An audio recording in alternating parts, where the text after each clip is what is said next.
नमस्कार दोस्तों, स्वागत है आपका आनंद क्लासेस के YouTube चैनल पर। और हमने पढ़ लिया था, वो था सबसे पहले हमने पढ़ा डाल्टन का परमाणु सिद्धांत। उसके बाद में हमने पढ़ा वो था हमारा थॉमसन का परमाणु मॉडल। ठीक है, अब इसके बाद में अब देखो, थॉमसन ने हमें बताया था कि क्या होता है कि परमाणु के अंदर धनावेश फैला रहता है और ऋणावेश फैला रहता है। ठीक है, अब इसी बात को आधार मान के आगे और जब प्रयोग किए गए, मॉडल प्रस्तुत किए गए, तो उनमें कुछ नई बातें सामने आई। उसमें से अब देखिए, थॉमसन के बाद में जो आने वाला है साइंटिस्ट जिसने प्रयोग किया था, मॉडल प्रस्तुत किया था, वो था रदरफोर्ड। ठीक है, अब हम पढ़ेंगे रदरफोर्ड का परमाणु मॉडल। लेकिन उसको पढ़ने से पहले हमें पढ़ना होगा रदरफोर्ड का प्रयोग। ठीक है, रदरफोर्ड का परमाणु मॉडल पढ़ने से पहले इसका प्रयोग पढ़ना पड़ेगा। और ये बात आप लोगों को ध्यान होनी चाहिए कि कोई भी प्रयोग कब किया जाता है, कैसे किया जाता है और क्या क्या सामग्री चाहिए, वो अपने होती है सबसे पहले तो। ठीक है, तो इसके लिए इसने प्रयोग किया, इसने प्रयोग किया था सोने की पतली पन्नी पे प्रयोग किया था। ठीक है, सोने की पतली पन्नी मतलब गोल्ड पे किया था, यानी AU पे प्रयोग किया था इसने। ठीक है, क्योंकि देखो आवर्त सारणी होती है, उसके अंदर गोल्ड को AU लिखा जाता है। ठीक है, तो इस पे इसने प्रयोग किया। अब प्रयोग करते हैं तो तीन चीजें लिखनी होती है। एक तरफ तो प्रयोग, फिर प्रेक्षण और फिर निष्कर्ष क्या निकले। ठीक है, कोई भी प्रयोग करते हैं अपने, तो इस तरीके से ही काम किया जाता है। जैसे आपने कोई प्रयोग किया, ठीक है, सबसे पहले प्रयोग किया, वो इधर लिखना पड़ेगा क्या प्रयोग किया। फिर प्रेक्षण किया भी अलग अलग तरीके से, जैसे गुब्बारे के अंदर आपने हवा भरी। ठीक है, फिर उसको अंदर अपने प्रेक्षण में लिखेंगे कि हवा भरी हमने।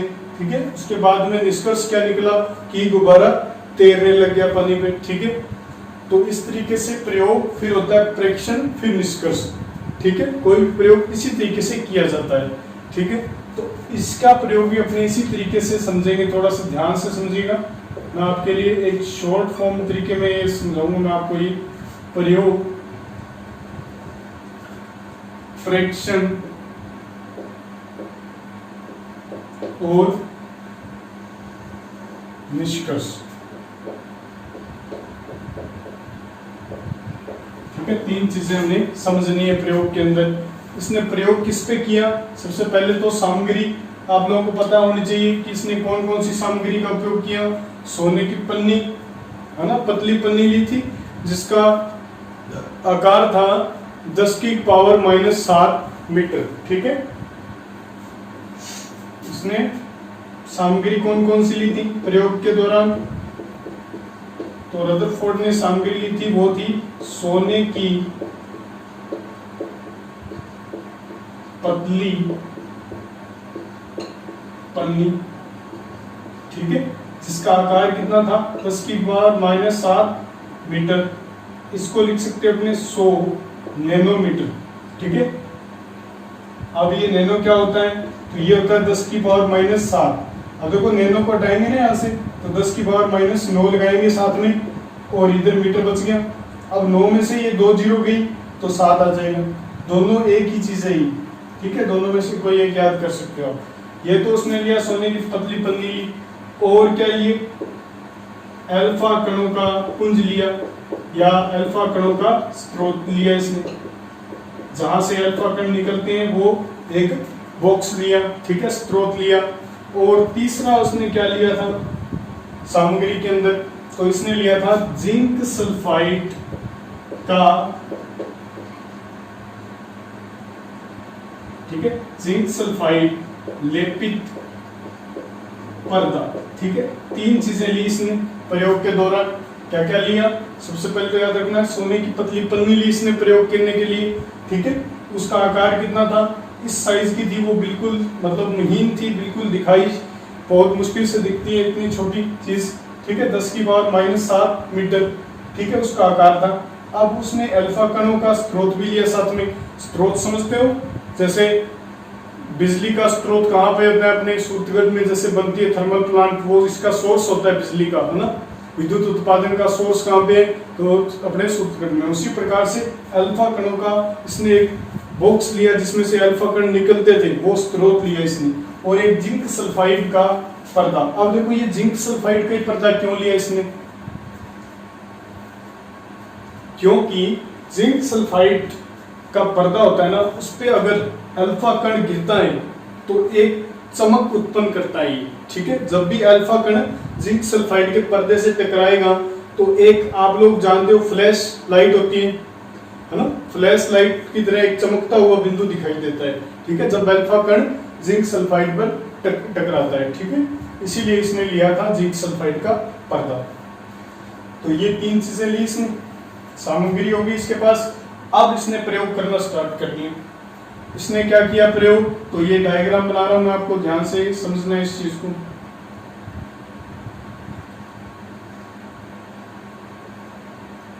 ये लिया था इसने अल्फा कणों का स्रोत लिया था, ठीक है, अल्फा कणों का स्रोत। तो ये इस प्रकार से था, ये अल्फा कण निकलते हैं इसमें से, अल्फा कण स्रोत, ठीक है, ये समझ में आया आपको। ये अल्फा कणों का स्रोत लिया इसने, और इधर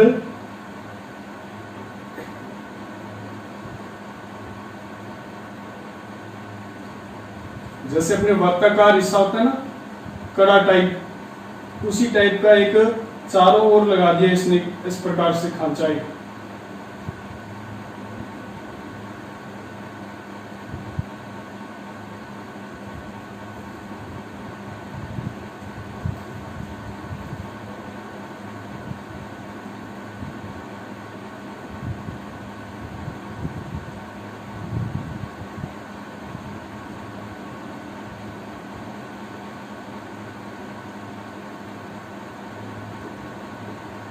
ठीक है, इस तरीके से इसने लिया।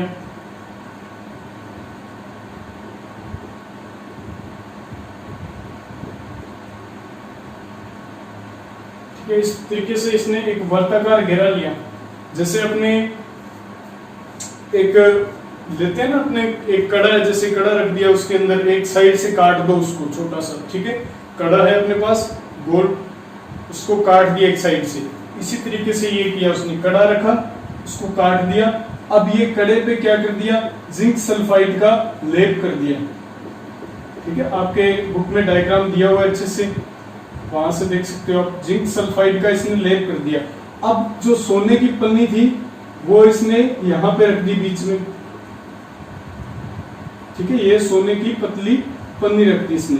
अब क्या किया, ये अल्फा कणों का पुंज था, इसकी बौछार करवाई किस पे, सोने की पतली पन्नी पे बौछार करवाई इसने, ठीक है। तो सोने की पतली पन्नी पे बौछार करवाई इसने। तो इसने क्या देखा कि जैसे मान लो ये पन्नी है, ठीक है, एक सोने की, और ये इसका नाभिक होता है, ठीक है। तो इसने जब बौछार करवाई इस पे, ये अल्फा कणों की बौछार होगी, ठीक है, ये अल्फा कण है अपने, ठीक है, इसकी बौछार हो रही है इसके ऊपर, इस पे सोने की पतली पन्नी पे इसकी बौछार करवा रहा है,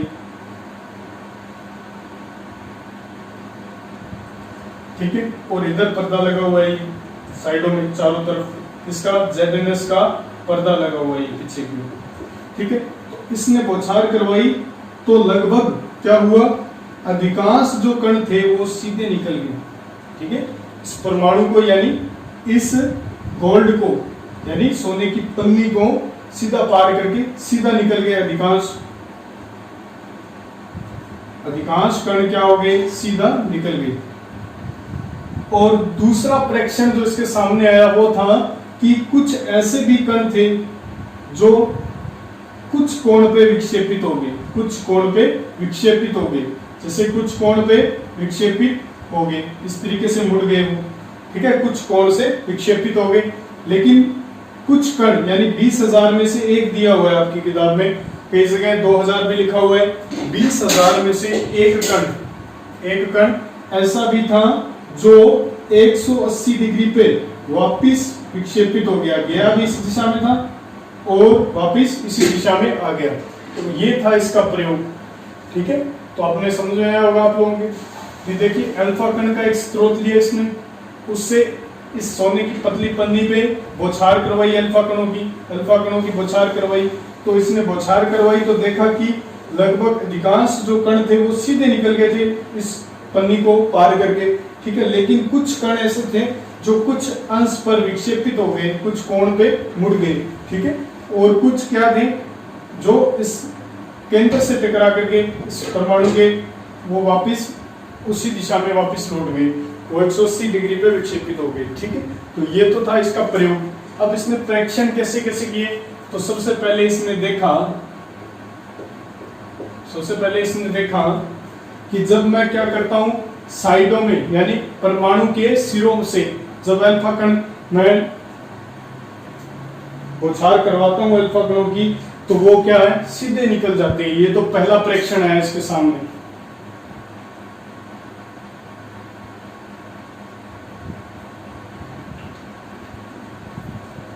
इसका पहला प्रेक्षण क्या था अपने सामने कि जब परमाणु के सिरों पर यानी अधिकांश भाग में, सिरे के थोड़ा अंदर भी और अधिकांश भाग मान सकते हैं, यानी ज्यादा से ज्यादा भाग में वो अल्फा कण सोने की पतली झिल्ली से बिना विक्षेपित हुए सीधे निकल गई। ठीक है, ये पहला प्रेक्षण आया इसका कि अधिकांश अल्फा कण सोने की पतली झिल्ली से बिना विक्षेपित हुए निकल गए। ठीक है, ये पहला प्रेक्षण है इसके सामने। इसने देखा कि अधिकांश अल्फा कण तो सीधे ही जा रहे हैं बस। ठीक है, और इसने बाद में दूसरा प्रेक्षण देखा कि कुछ यानी बहुत कम, इसको बहुत कम भी लिख सकते हैं, बहुत कम अल्फा कण कुछ अंश कोण पर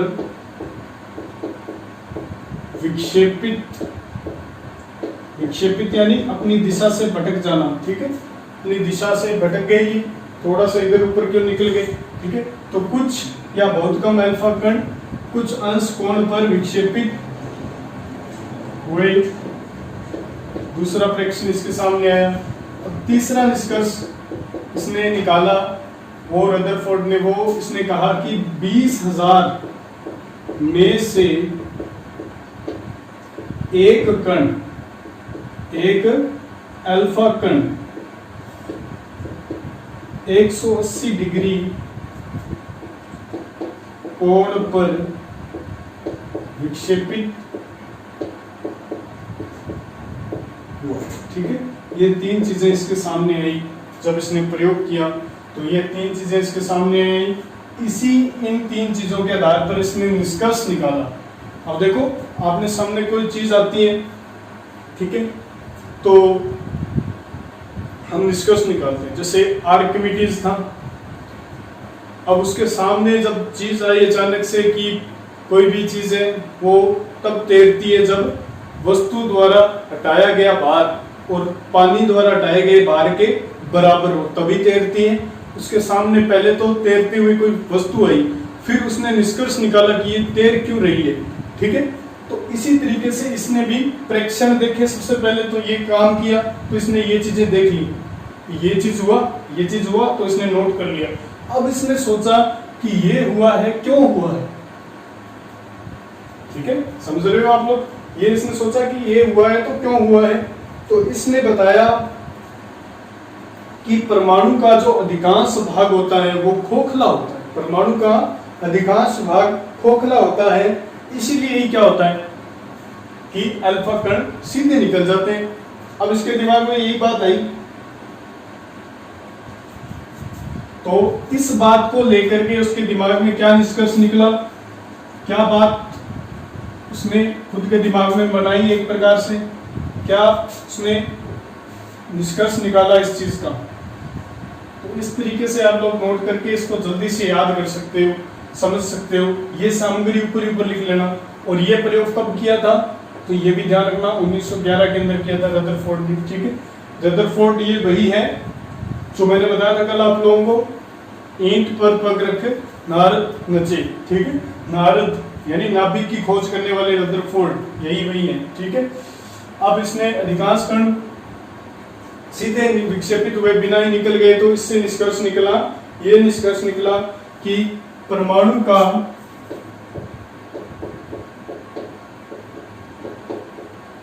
अधिकांश भाग खोखला होता है,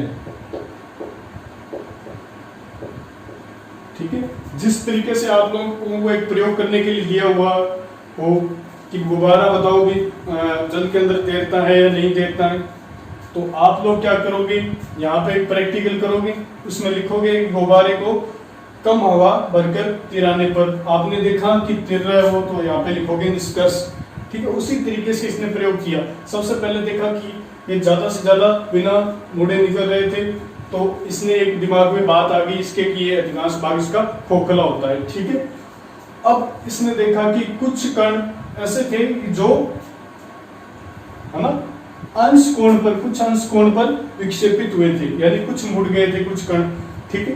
तो इसने बताया कि इससे निष्कर्ष ये निकलता है कि इन कणों पर क्या लग रहा है, प्रतिकर्षण बल लग रहा है, ठीक है। अब एक चीज आप लोगों को ध्यान में रखनी है जो शायद पीछे वाली क्लासों में आई होंगी आप लोगों को, ऋणावेशित कण, ठीक है, जो ऋणायन होता है यानी माइनस है, वो माइनस को क्या करता है, प्रतिकर्षित करता है यानी दूर धकेलता है, ठीक है। आपने पढ़ा होगा चुंबक के प्रयोग, एन को ना नॉर्थ ध्रुव को नॉर्थ ध्रुव के पास लाया जाता है तो वो एक दूसरे को प्रतिकर्षित करते हैं, यानी जो समान दिशा है समान दिशा के पास लाया जाएगा तो वो एक दूसरे को दूर धकेलेंगे। इसी प्रकार से इसने कहा कि ये जो होता है अल्फा कण, ये था प्लस, है ना, आवेशित, धन आवेशित तो होता ही। चलो लिख देता हूं मैं, अल्फा कण क्या है ये भी आपको पता होना चाहिए, द्वि धन आवेशित हीलियम का नाभिक होता है, ठीक है। अल्फा कण क्या होते हैं, द्विधन आवेशित हीलियम का नाभिक होता है। हीलियम के बारे में अपने पढ़ेंगे अब आगे, आवर्त सारणी जब पढ़ेंगे, ठीक है। तो ये द्विधन आवेशित हीलियम का नाभिक होता है, क्या होता है, अल्फा कण। अल्फा कण क्या होता है तो पूछ ले तो आप लोग ऐसे बोलोगे द्विधन आवेशित, यानी हीलियम पे जब हम 2+2 चार्ज लगा देंगे तो ये जो नाभिक बनेगा इसका वो क्या कहलाता है, अल्फा कण, ठीक है। हीलियम का द्विधनावेशित नाभिक का कण जो होता है वो अल्फा कण होता है, ठीक है। अब ये भी प्लस है और ये भी बीच वाला प्लस है, इसको पता नहीं था कि प्लस है बीच में रदरफोर्ड को, लेकिन ये जब गया प्लस इसके पास तो इसने क्या किया, इसको दूर भेज दिया। क्यों, क्योंकि प्लस प्लस क्या करेगा, एक दूसरे को प्रतिकर्षित करेगा, ठीक है। तो इस वजह से इसको पता चला कि बीच में कुछ है, ठीक है, और इसका नाम बताएगा ये बाद में अपने मॉडल में, ठीक है। अब इसने इस बात से निष्कर्ष निकाला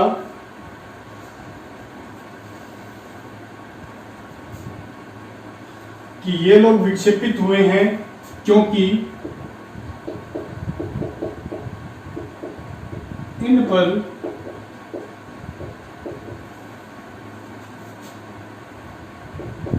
निश्चित ही एक प्रतिकर्षण बल लग रहा होगा, ठीक है। तो इसने निष्कर्ष निकाला कि अगर ये मुड़े हैं तो इस पे जरूर ही कोई प्रतिकर्षण बल लग रहा होगा, ठीक है। इसके दिमाग में ये बात आ गई, किसको देख करके, इसको देख करके भी ये कुछ लोग मुड़े हैं ना, तो क्यों मुड़े हैं, क्योंकि इसको सुनने आ गया भी इसके अंदर कोई प्रतिकर्षण बल लग रहा है, इसके कारण मुड़ गए हैं ये, ठीक है।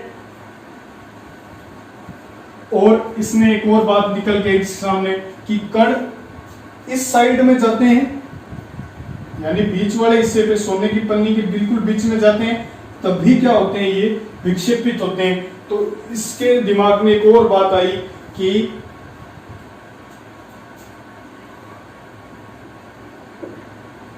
यह बल परमाणु में किसी एक स्थान पर ही केंद्रित होता है। ये भी बात इसके दिमाग में आ गई, ठीक है। इस तथ्य को देख करके इसके बाद दिमाग में आई ये, ठीक है।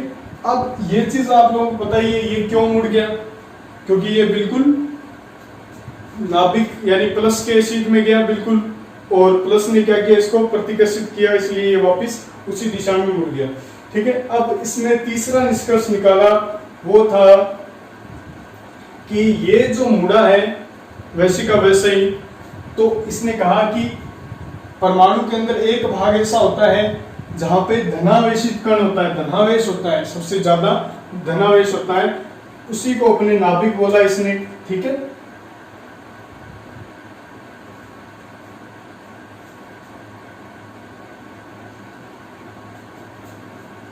तो इस बात से इसके निष्कर्ष निकाला कि परमाणु में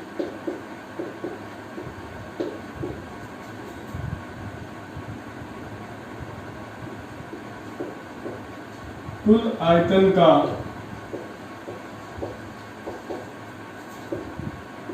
कुछ भाग धनावेशित आयतन होता है, जहां पर